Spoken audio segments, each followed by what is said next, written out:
afternoon, good morning, good evening. Zimbabwe's political turmoil continues.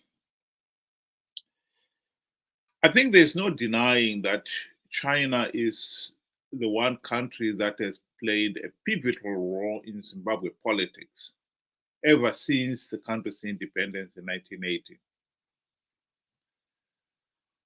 And according to some media, the Chinese are advising Mnangagwa against his push to postpone the 2028 elections. As much as one cannot verify that report, I think it is important that Zimbabweans should consider what China thinks. There's always been a pivotal player. Indeed, looking at what has happened in the country, Zimbabwe is a Chinese colony in all but name.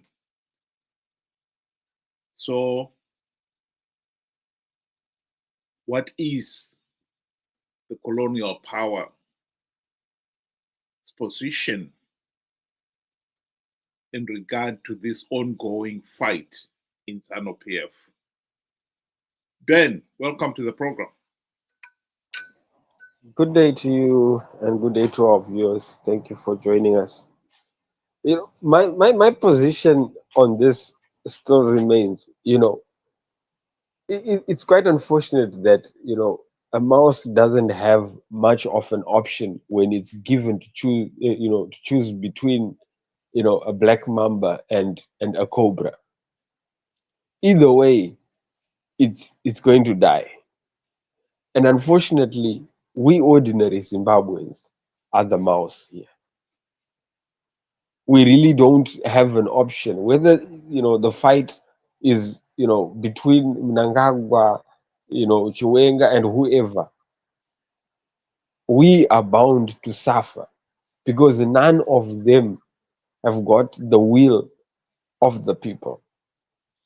None of them are out to look out for us. They're looking for themselves and their next of kin. So either way, going into an election with ZANU-PF, going into an election as things remain, the mouse will suffer.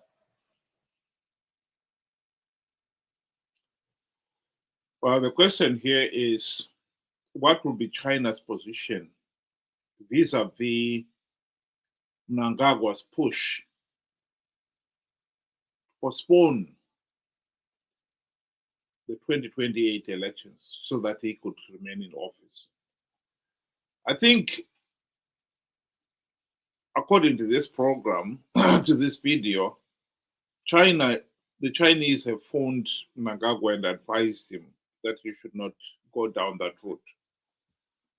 To me, that will make a lot of sense. The Chinese will know that it is bad enough to keep ZANU-PF in power. It is hard enough to keep ZANU-PF in power, given the overwhelming pressure for meaningful political change in the country. But if Mnangagwa was to steamroll the nation and go ahead with his plan to postpone the 2028 elections, that will make it even harder for ZANU-PF to retain power. And China cannot afford to have ZANU-PF booted out of office. And my view would be that Mnangagwa will be warned by China, if they have not done so already, that what he's trying to do is unacceptable.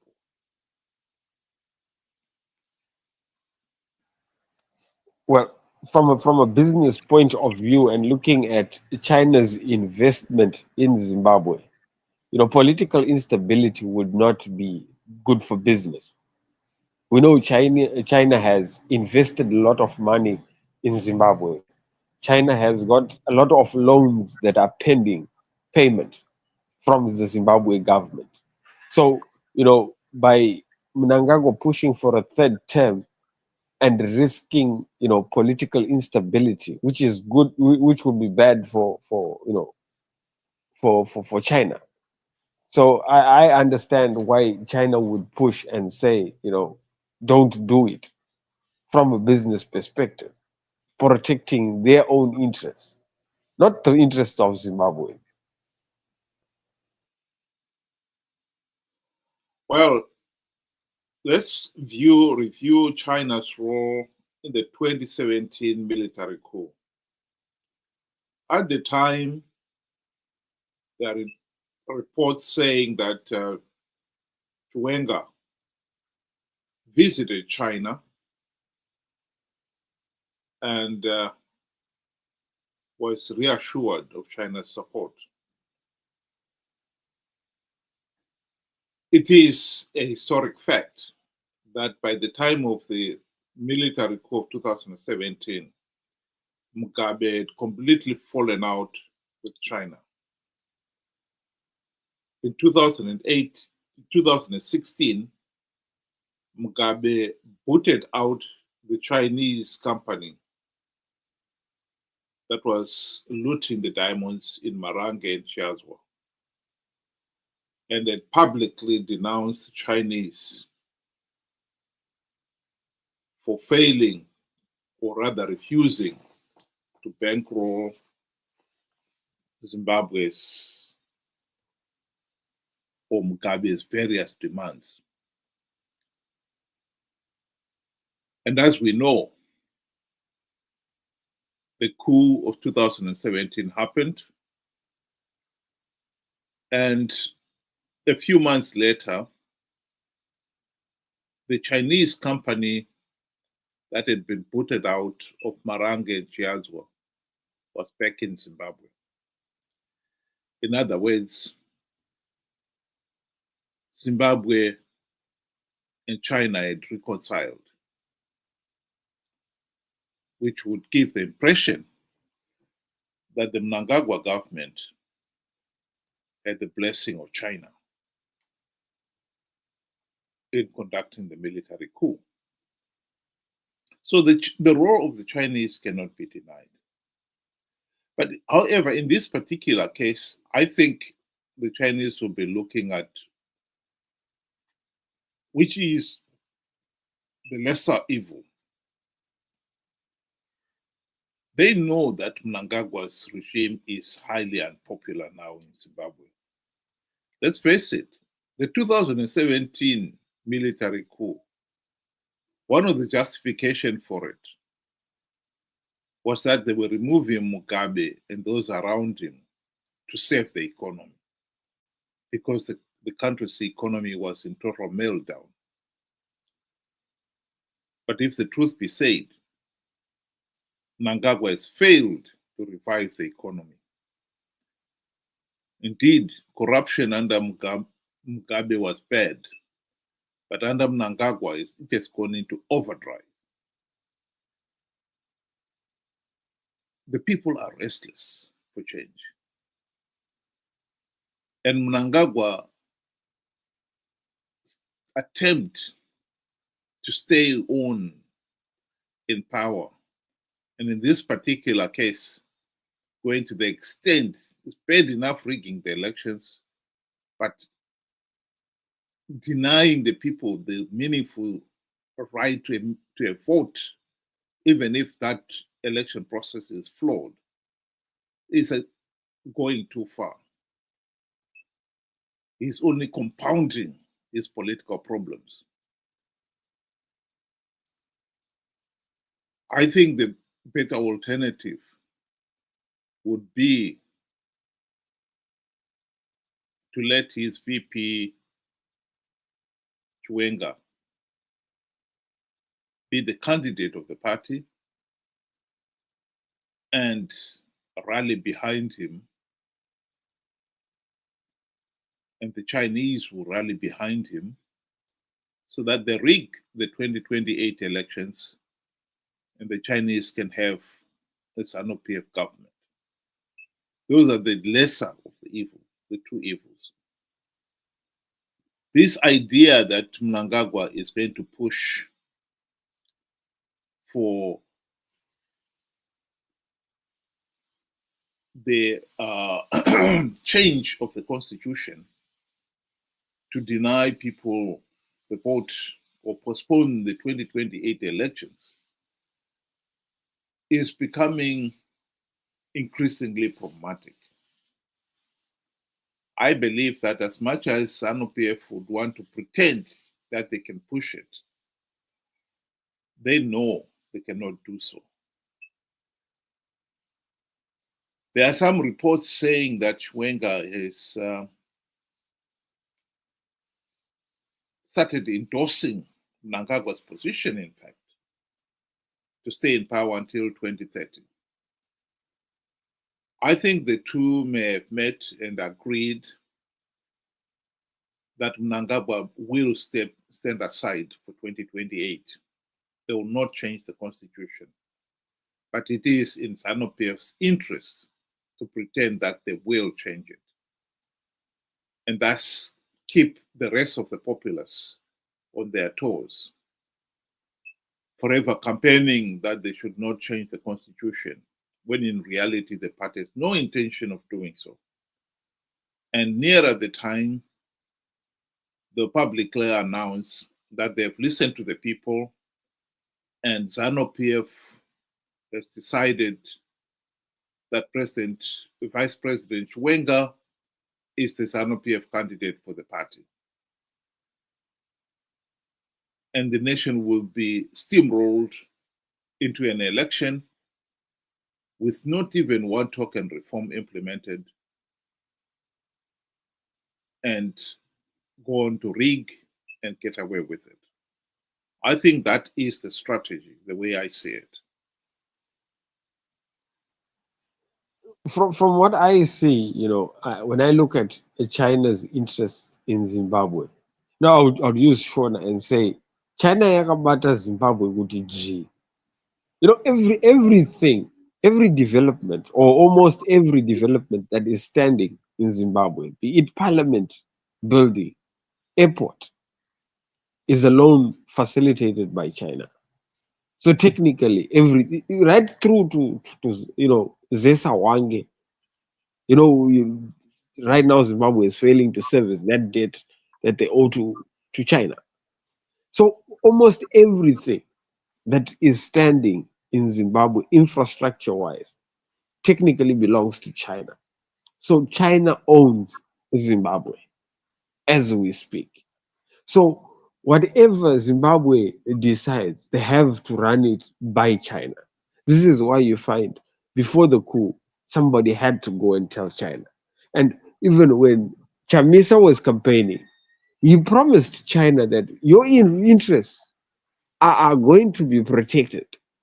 That is the first thing. This is where you end up, when you look at the big picture, you see that China is a major player in any decision that happens in Zimbabwe, because we are up to our necks in debt to China.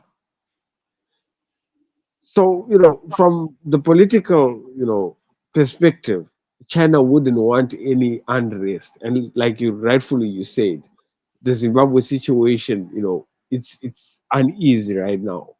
Anything can happen if they try and push this, third term, So China rightfully, because of their business interests, would want to, put caution in the mix to say, no, what are the, implications if you guys do this? You are risking our investment. So no to that. So I understand where China is coming from.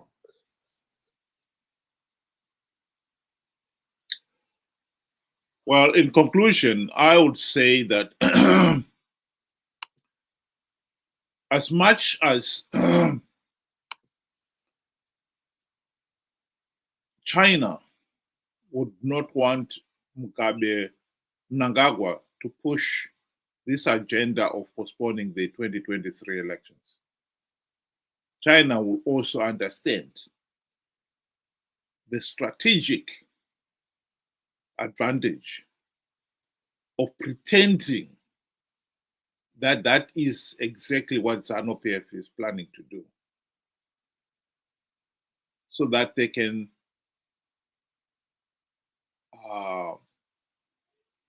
leave the majority of the ordinary Zimbabweans and the opposition, catch them off guard. ZANU-PF is not going to drop this issue of postponing 2023 elections. It is in their interest to maintain that campaign, knowing fully well that at the end of the day, they will drop it. So as far as I'm concerned, and my advice to the people of Zimbabwe is ZANU-PF will be pushing this idea that they want to postpone the 2028 elections hard, even harder than before, but only to fool people. We should be on our guard that we are not caught on the hop. Zimbabweans should focus on the need for meaningful democratic reforms to ensure 2028 elections are not a repeat of 2023. More so, and this is where our strength lies, to make sure that people are not conned into participating in those flawed elections in their millions. Because if you do, you will have given ZANU-PF legitimacy. ZANU-PF will exploit that weakness. They will push this agenda of postponing the elections just to frustrate people. And then the last minute turn around and say, no, we are a government that listens to the people. We are not going to postpone the elections. I'm going to step down. I'm a man of constitution. My assistant, VP Chwenga, will be the ZANU-PF candidate. By then, it will be too late for people